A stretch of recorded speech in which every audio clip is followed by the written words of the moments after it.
Alors, je voudrais partager avec vous un témoignage de plus et vous dire combien de fois, je crois même avoir peut-être déjà abordé cette question avec vous ou fait ce témoignage de manière, disons, dans un autre contexte et pour parler d'autre chose, mais euh, peut-être pas sous cet angle-là. Et donc, j'en parle à nouveau. Je pense vous avoir témoigné à des moments précis, avec des dates précises, que le Saint-Esprit m'avait déjà inspiré les bonnes choses comme il est celui qui nous inspire toujours toutes les bonnes et belles choses qui existent et leur création et toute la gloire en revient à Dieu, à Jésus-Christ et à son Saint-Esprit. Mais il m'avait déjà inspiré comme il m'inspire toujours, comme c'est toujours lui qui nous inspire toujours de poser les bons actes, de faire les bons choix et de poser les bons actes, de faire les bonnes choses et je lui rends grâce et gloire. Et notamment dans des contextes très précis, c'est-à-dire que très souvent nous nous retrouvons dans des situations où la logique humaine telle que nous l'aurions abordée avec nos intelligences humaines voudrait que nous fassions tel ou tel choix ou que nous posions tel ou tel acte. Seulement, heureusement pour nous, nous avons, par la grâce de Dieu, notre merveilleux Dieu d'amour, l'Éternel, notre Dieu, qui est là, qui veille sur nous et qui nous bénit, qui nous parle par la voix de son Saint-Esprit. Et comme lui seul sait toutes choses, lui seul sait ce qui va arriver et se produire, comme il sait tout ce qui est déjà arrivé, qu'il a vu tout ce qui est déjà arrivé, qu'il nous en délivre, nous en protège, nous en sauve toujours et nous en rend toujours justice. Et je lui rends grâce et gloire également. Il est aussi celui et le seul, Dieu est aussi le seul qui peut nous protéger de tout ce qui va arriver. Et je le dis là encore, toute la gloire revient à Dieu, à Jésus, à son Saint-Esprit, à qui je rends vraiment grâce et gloire, notamment pour toutes les fois où il nous a protégés de toute mauvaise chose, tout mauvais événement qui pourrait arriver, et surtout des ruses du diable que nous ne sommes pas sans ignorer, comme le rappelle bien le passage d'Éphésiens 6, versets 10 à 18. Et donc, je veux rendre grâce et gloire à Dieu, à Jésus, à son Saint-Esprit, en particulier au Saint-Esprit cette fois-ci, pour toutes les fois où, et je sais que cela m'est arrivé à plusieurs reprises, où l'on annonçait à la télévision ou à la radio des nouvelles qui n'étaient rien d'autre que des rumeurs, des vents de mauvais augure apportés par le diable qui parlait à travers ceux qui l'utilisaient pour nous apporter ces nouvelles-là. Telle que une chose avec laquelle le diable a coutume de s'amuser un peu ici en Guadeloupe et certainement dans les îles ou les régions comme les nôtres où il est un petit peu difficile certaines fois d'avoir certains éléments qui peuvent paraître basiques dans d'autres régions du monde déjà beaucoup plus développées que les nôtres. Pourtant, nous sommes dans des pays développés par rapport à d'autres. Il y a encore pire que nous. Il y a bien des régions du monde où les choses sont bien plus graves. Mais le diable est toujours là à essayer de semer la peur, la terreur, la pagaille, la panique chez les êtres humains quand il n'est pas en train de semer la zizanie, la discorde et de créer des problèmes et des séparations, des discordes entre êtres humains, ce qui est bien malheureux. D'ailleurs, un bon passage est à revendiquer dans ces cas-là pour demander à Dieu de nous délivrer de toutes ces choses et de tous les esprits impurs et les esprits de provocation qu'il utilise pour ça. C'est le psaume 68, versets 19, 20 et 31, mais le verset 31 en particulier, que je vous invite à lire dans vos Bibles, même si je n'ai pas nécessairement le temps de le lire actuellement parce que mon propos est tout autre. C'était une parenthèse que je faisais et que je referme ici. Et donc je rends grâce et gloire parce que à Dieu, à Jésus, à son Saint-Esprit, et notamment au Saint-Esprit, qui combien de fois m'a guidé et amené à faire les bons choix et à poser les bons actes, dont notamment ceux à faire après avoir entendu à la télévision ou à la radio des communiqués qui disaient par exemple que le lendemain il n'y aurait plus d'eau ou plus d'électricité ou plus d'essence. Et le diable, quand il annonce ces choses-là à la télé ou à la radio, s'amuse ainsi à semer un vent de pagaille, de panique parmi les habitants du pays ou les auditeurs ou les téléspectateurs, en tout cas ceux qui entendent ces messages par les voix des médias. Mais comme Gwen Herschel qui rédigeait ce livre, au fil des jours, sous l'inspiration du Saint-Esprit, nous les révèle, ou Dieu nous le révèle par son biais à travers ce livre.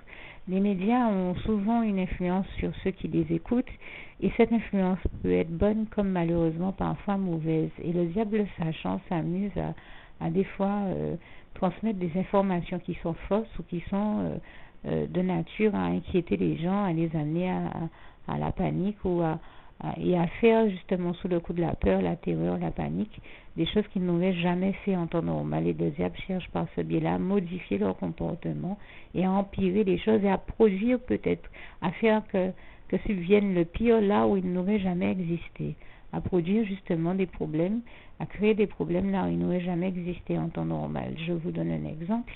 Une personne qui avait par exemple prévu de passer une bonne après-midi à la plage, surtout chez nous dans les îles, où Dieu nous a bénis avec des multitudes de très belles plages tout autour de nos îles, qui sont donc par définition entourées d'eau, eh bien, une personne qui aurait prévu à la base de passer une bonne après-midi en allant se détendre à la plage, il lui suffit d'écouter à 13h le journal d'information à 13h et d'entendre que le lendemain il y a une risque de coupure d'eau, qu'il y aura certainement des retenues d'eau pour que cette personne se mette à aller faire des réserves d'eau, remplir des bouteilles et des bouteilles d'eau, passer son après-midi à faire des réserves d'eau, alors qu'à la base, la personne avait prévu d'aller se détendre à la plage. Alors cette personne se retrouve à passer une après-midi stressée à faire des réserves d'eau, qui s'y se trouvent, seront totalement inutiles dans la mesure où le lendemain, aucune coupure d'eau ne sera faite. Et cette réalité-là, figurez-vous que je l'ai déjà vécue. Je vous donne cet exemple-là pour l'avoir vécu. Il m'est arrivé comme ça d'entendre à la radio un communiqué qui allait alarmer toute la population en disant qu'on n'allait pas avoir d'eau pendant plusieurs jours.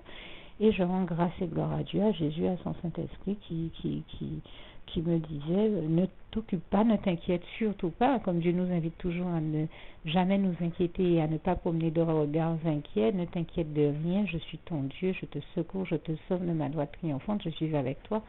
C'est ma manière de le dire, vous lirez comme c'est textuellement écrit dans votre Bible en Ésaïe 41 versets 10 à 13. Eh bien, je rends grâce et gloire à Dieu, à Jésus, à son Saint-Esprit, au Saint-Esprit que j'entendais me dire ne t'inquiète pas.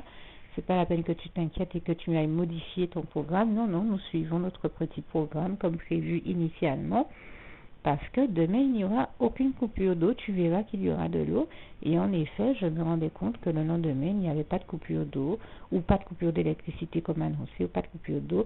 Et donc, chaque fois, je me retrouve à glorifier Dieu, à remercier Dieu, à le magnifier, à lui dire, mais comment tu es merveilleux, comme tu es merveilleux, comme tu es grand, comme tu es extraordinaire, ô éternel mon Dieu, quel Dieu magnifique nous avons avec toi, éternel mon Dieu, Jésus d'amour, Saint-Esprit, et toute la gloire t'en revient, et à louer Dieu pour la splendeur glorieuse de son règne, comme le psaume 145, verset 8 à 21 nous le rappelle bien, dans la mesure où, voilà, chaque fois je vois la gloire de Dieu, je constate la gloire de Dieu, et je constate que quand le Saint-Esprit, quand Dieu me disait par la voix de son Saint-Esprit qu'il n'y allait pas avoir de coupure d'eau et qu'il était donc inutile que je passe tout mon après-midi ou mon temps à faire des réserves d'eau, et bien je découvrais qu'en effet le lendemain et pendant tous les jours qui suivaient, comme le Saint-Esprit me l'avait annoncé, et bien nous avions de l'eau et qu'aucune coupure n'était faite, aucune retenue d'eau n'était faite, que les robinets continuaient à couler, à fonctionner normalement, et que c'était donc une rumeur que cherchait à répandre le diable afin de nous inquiéter et de nous amener, tout en répandant les rumeurs les plus folles, dans un état de peur, de terreur, de stupeur, de panique générale, à changer, à modifier nos programmes et nos comportements, tout cela dans l'espoir du diable, dans sa tête et dans son but de créer la pagaille, de semer la pagaille, de semer la panique et de modifier nos comportements. Soyez très vigilants avec ça, demandez à Dieu chaque fois de vous envoyer ses rayons de lumière, son esprit de lucidité et de discernement, car comme j'aime à le rappeler, ce n'est pas par hasard qu'il est écrit dans le psaume 36, verset 10. C'est par ta lumière, Seigneur Jésus-Christ, que nous voyons la lumière, parce que c'est Dieu seul qui peut nous indiquer quelle est la bonne voie à suivre, le bon chemin à prendre, comme je le disais, les bonnes décisions à prendre, les bons choix à faire pour nos vies, les bons actes à poser. J'en veux pour preuve que j'ai toujours vu se réaliser et s'accomplir tout ce que Dieu, Jésus-Christ et son Saint-Esprit m'ont annoncé. Et je lui rends grâce et gloire pour ça. Dieu ne ment pas, Dieu ne ment jamais. Tout ce que Dieu dit, nous le voyons s'accomplir. Et je tenais à rendre grâce et gloire à Dieu, à Jésus, à son Saint-Esprit pour ça, lui dire tout mon amour, toute ma reconnaissance. Je t'aime vraiment éternellement, Dieu, et nous t'aimons, nous tous tes enfants. Et donc, je souhaite à tous ceux qui ont écouté ce petit message de ne croire aucune des rumeurs, aucun des mensonges du diable, car nous savons que, comme il est écrit en Jean 8, verset 41 à 47, le diable est le père du mensonge. Il n'y a donc aucune vérité en lui, aucune bonté en lui, et tout ce que le diable fait est mauvais, néfaste, négatif, et entraîne les gens sur la voie de la perdition, parce que son but c'est d'entraîner les gens en enfer avec lui, alors que tout ce que Dieu fait est bon, beau, merveilleux, excellent, extraordinaire, lumineux, édifiant, constructif, alors que tout ce que le diable fait est destructif, et que Dieu seul, Jésus-Christ seul, son Saint-Esprit seul peut nous amener à vivre l'excellence et ce qu'il y a de meilleur, puisque Dieu est le meilleur, ainsi que nous amener, le Seigneur Jésus seul peut nous amener au paradis dans ses bras d'amour. Et il convient d'ailleurs, si on rêve d'aller au paradis, et de découvrir le bonheur des bras d'amour de Jésus, qui est le seul à pouvoir nous amener au paradis, de lui adresser la prière que je vais rajouter en complément à ce petit témoignage, que je vous invite à dire si vous ne l'avez pas encore dite, ou à partager avec tous vos proches et bien-aimés si vous l'avez déjà dite. Vous écouterez, une fois que j'aurai terminé mon propos, celui que je tiens actuellement, ce que dit cette prière. N'hésitez pas, comme je le disais, à la dire à haute voix si c'est la première fois que vous l'entendez, et puis à réembobiner la vidéo si tel est nécessaire, ce document pour la dire si vous en avez, si vous en ressentez le besoin, et surtout si vous ne l'avez pas encore dit. Que Dieu vous bénisse encore une fois par avance pour cela. Pour terminer mon propos, je vous précise tout cela et vous fais ce témoignage-là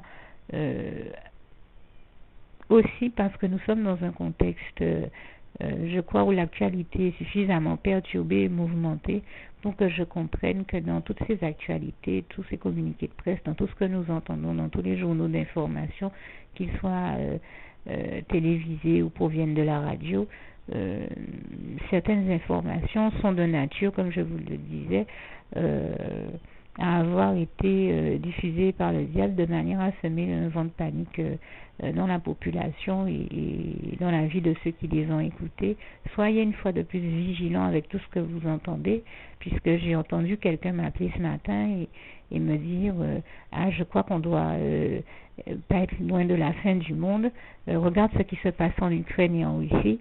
Alors bon, moi je vous dirais tout simplement, soyez vigilants, parce que le diable est toujours en train d'essayer de faire penser à l'être humain et aux êtres humains et leur mettre des pensées qui sont les pires, toujours en train de leur faire penser que tout est fini, que tout va mal ou que tout ira mal et qu'on en est même à la fin du monde, que tout est fini. Je vous dis, soyez vraiment vigilants, parce que le diable s'amuse avec ça, à amener certains même jusqu'à non seulement être découragés, mais jusqu'à être déprimés, à être dans le découragement et la dépression. Ne vous laissez pas abattre au niveau du moral ou autrement par le diable. Ne vous laissez pas décourager, ne vous laissez pas aller au découragement, ne baissez pas les bras.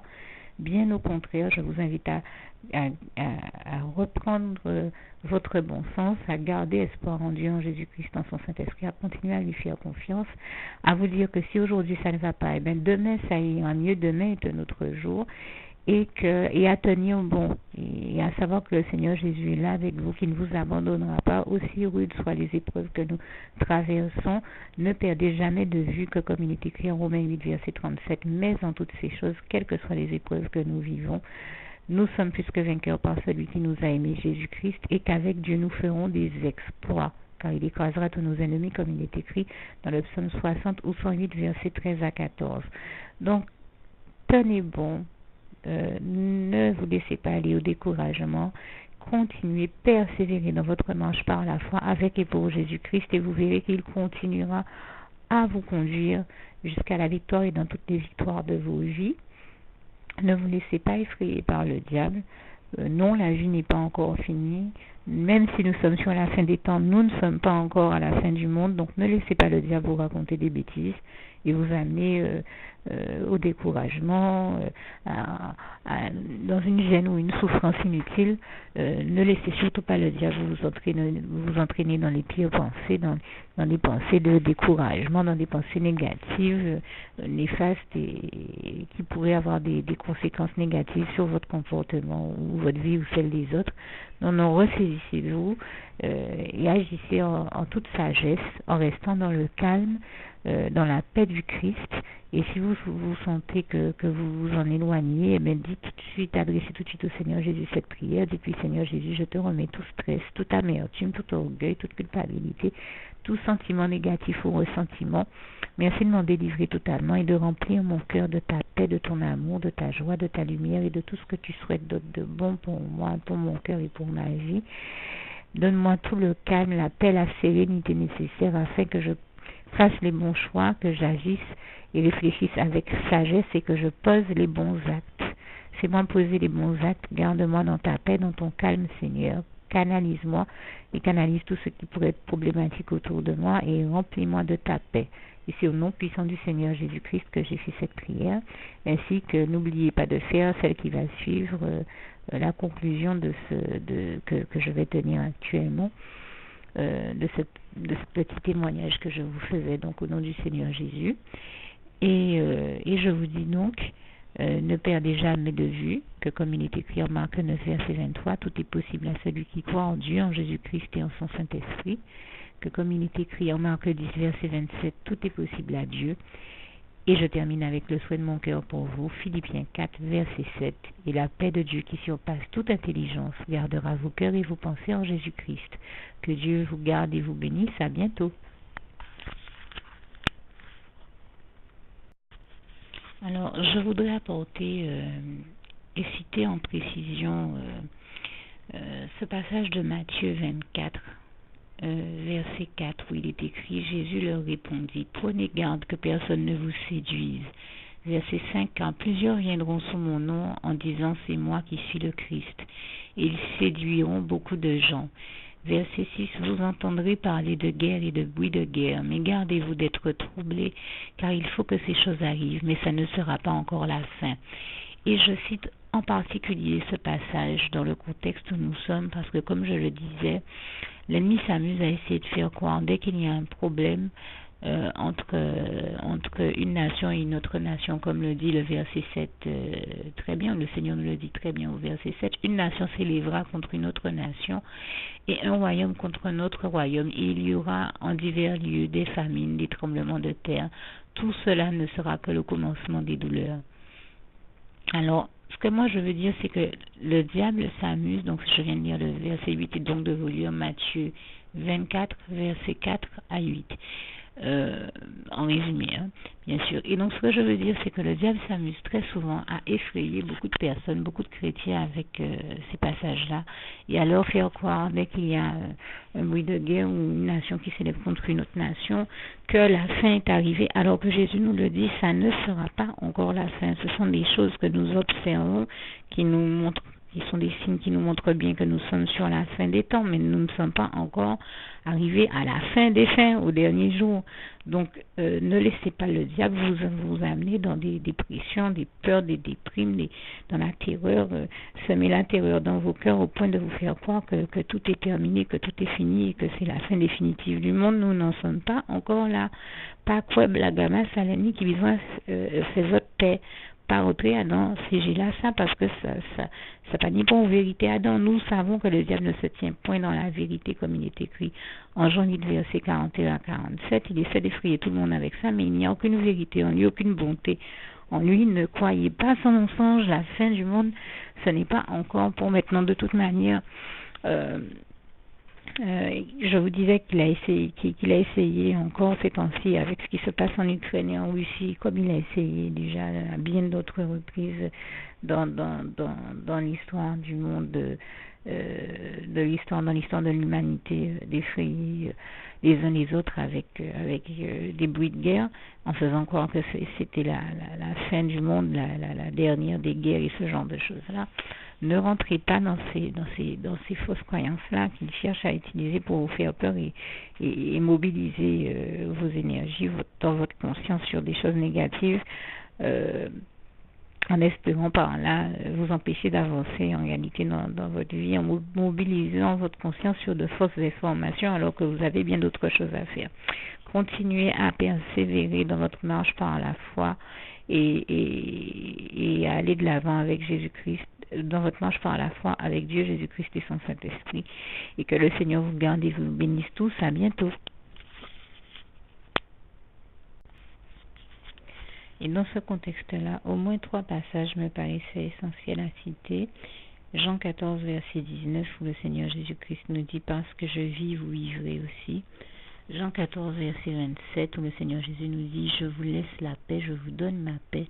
Je ne vous donne pas comme le monde donne, que votre cœur ne se trouble point, ne s'alarme point. » Ainsi que Matthieu 28, verset 20, « Et voici, nous dit le Seigneur Jésus, que je suis avec vous tous les jours jusqu'à la fin du monde. » Et bien sûr, comme je le disais, la fin du monde n'étant pas encore arrivée, nous pouvons nous réjouir de nous savoir en sécurité la plus totale dans les bras d'amour de notre Seigneur Jésus-Christ et sous le regard bienveillant ainsi que la protection de l'Éternel, notre merveilleux Dieu d'amour, qui, je vous le rappelle, est au contrôle de toutes choses. Nous n'avons donc aucune raison de craindre quoi que ce soit, et le Seigneur nous invite d'ailleurs à ne rien craindre, comme il est écrit en Ésaïe 41, versets 10 à 13, que je vous invite à lire. Donc, je vous dis à tous que Dieu vous garde et vous bénisse, et je termine avec le souhait de mon cœur pour vous, Philippiens 4, verset 7, que la paix de Dieu qui surpasse toute intelligence garde vos cœurs et vos pensées en Jésus-Christ. À bientôt. Juste une petite précision pour tous ceux qui ne sont pas encore, qui n'ont pas encore choisi la meilleure des options qui soit, qui est celle d'aller se placer, de faire le choix à soi-même, d'aller se placer dans les bras d'amour de Jésus-Christ. Pour se mettre à l'abri de ce monde cruel, eh bien, je partage avec vous la prière par le biais de laquelle on y accède. Et commence par vous rappeler également ce passage de Jean 14, verset 6, où il est écrit que Jésus-Christ est le chemin, la vérité et la vie. Nul ne vient au Père, Dieu, sans passer par le Fils Jésus-Christ, bien sûr. Je le dis à ma manière, vous regarderez comme il est actuellement écrit dans vos Bibles là encore. Et donc, n'hésitez pas à ouvrir vos cœurs à Dieu, à Jésus, à son Saint-Esprit, à être sincère avec lui et à lui adresser la prière qui suit, à lui dire tout simplement, Éternel mon Dieu, Seigneur Jésus-Christ, moi, un tel, vous dites votre nom et votre prénom, je t'accepte aujourd'hui comme mon sauveur personnel, le seul maître et roi de ma vie. Je remets toute ma vie entre tes mains puisqu'elle t'appartient, Éternel mon Dieu, puisque tu l'as créée, cette vie. Donc tu en es donc le seul maître et propriétaire comme de tout ce qui existe dans tout l'univers. Je remets donc toute ma vie entre tes mains, je te la donne. Merci, Éternel mon Dieu, aussi de permettre que cette vie que tu m'as donnée continue à être à ta gloire et que je continue à te servir, à t'appartenir pour l'éternité, d'éternité en éternité. Merci aussi, Seigneur, de faire que je continue donc à te servir et à t'appartenir pour l'éternité, d'éternité en éternité. Et aussi, Seigneur, de m'accorder la grâce de ton pardon et de ta miséricorde pour tous les péchés que j'ai commis tout au long de ma vie, jusqu'à la date d'aujourd'hui incluse. Et c'est au nom puissant du Seigneur Jésus-Christ que j'ai fait cette prière. Et à vous tous qui avez fait cette prière, je vous dis que Dieu vous bénisse abondamment, puissamment, richement. Et surtout, n'hésitez pas à la partager avec tous vos proches et contacts, amis, membres de vos familles, collègues, bien-aimés, tous ceux que vous aimez, et surtout tous ceux à qui Dieu vous mettra à cœur, avec qui Dieu vous mettra à cœur de la partager. Et comme j'aime à le dire, si vous n'avez pas encore pris le temps de faire cette prière, comprenez bien que voilà, ça ne vous coûte rien de la faire, c'est gratuit, c'est indolore, et que voilà, vous n'êtes pas obligé de me croire, mais moi il m'est arrivé tout comme vous de devoir faire cette prière un jour dans ma vie Et quand on m'a proposé de la faire, je me suis dit, et si c'était vrai, et si c'était vraiment Dieu qui, par ce biais-là, m'appelait à lui et me demandait de lui donner ma vie, de l'accepter, c'était Jésus qui était en train de vraiment me tendre la main et qui était en train de me demander de l'accepter comme mon sauveur personnel, je ne pourrais pas passer à côté de l'occasion de lui dire oui. Parce qu'il faut aussi que je reste ouvert ou ouverte à ce que Dieu peut avoir à me dire. Il faut que je garde mon cœur et mon intellect ouvert à ce que Dieu peut avoir à me dire. Donc je me suis dit, je ne peux pas courir le risque de passer à côté de mon éternité, de passer à côté des meilleures choses de la vie, surtout si le maître et créateur de la vie m'appelle et cherche à me sauver. Pour être sauvé, il faut bien que je lui dise oui, que je souhaite qu'il me sauve. Oui, Seigneur Jésus-Christ, je t'accepte comme mon sauveur personnel. Et c'est le sens de cette prière. Et comme je dis, elle ne nous coûte rien à faire. Et puis surtout, moi je vous dis, du jour où je l'ai faite, j'ai vu Jésus changer ma vie en mieux sur tous les plans. Et donc je crois que ça ne vous coûte rien, ça ne vous coûte rien vous non plus de la faire et puis d'expérimenter, de regarder comment les choses vont se dérouler dans votre vie, de regarder Jésus changer votre vie en mieux, à vous aussi. Et d'en faire l'expérience. Et pour en faire l'expérience, il faut commencer par faire cette prière. Donc si vous ne l'avez pas encore dite, réembobinez tout simplement cette vidéo ou ce document si vous préférez, réécoutez-le et dites avec moi la prière que vous m'avez entendu mentionner. Et n'oubliez surtout jamais que tout est possible à celui qui croit en Dieu, en Jésus-Christ et en son Saint-Esprit, comme il est écrit en Marc 9, verset 23, et que tout est possible à Dieu, comme il est écrit en Marc 10, verset 27. Que Dieu vous bénisse donc et à bientôt.